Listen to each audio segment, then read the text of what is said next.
This patient sent to assess his radiocephalic arteriovenous fistula. We start our protocol by scanning the radial artery at the mid-forearm. We can see that the flow is low resistance, so we follow the artery pre to the anastmosis, and post to the anastmosis we can see that the flow is reverse. Actually, no need to worry about that reverse flow with radiocephalic fistula. In most of the patient you will see this flow, and no need to worry unless the patient he have symptom on his hand. Now we move to the anastomosis, and the caliber is good and the flow is good, no sign of stenosis. We follow the cephalic vein near to the anastomosis. Now we have this intimal irregularity and the vein caliber is narrow. By color we have aliasing, and by the pulse wave the velocity is high, is almost 640. In order to assess the degree of stenosis, we will divide this velocity to the velocity of the radial artery pre or at mid forearm, and whenever the ratio is greater than 4, it means that you are dealing with significant stenosis. In this case, the stenosis, it was severe.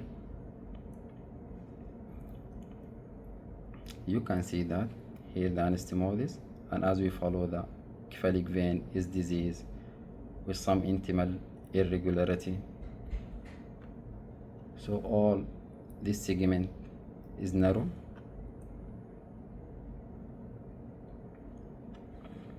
After that, at the mid forearm, the caliber is good. Here we follow the cephalic vein from the anastomosis to mid forearm in transverse view, and we can see the change in the caliber. Now we keep follow the cephalic vein both to the stenosis.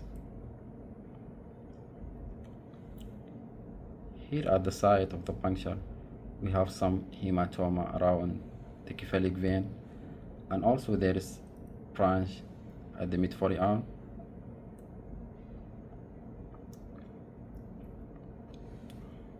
The branch is patent with flow almost 40 centimeters per second. We follow the cephalic vein at the mid forearm at below elbow. Here below the elbow we try to measure the flow volume, which is 200 ml per minute.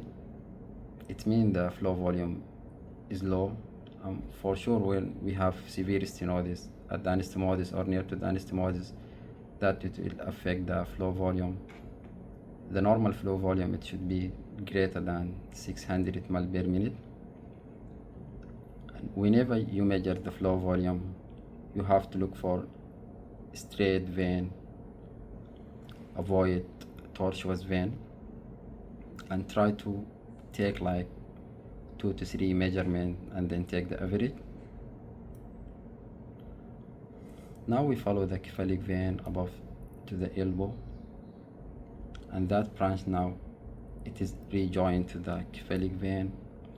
We keep follow the cephalic vein at the mid upper arm and at the proximal upper arm, and we will follow it till the cephalic arch, and it is patent all the way up.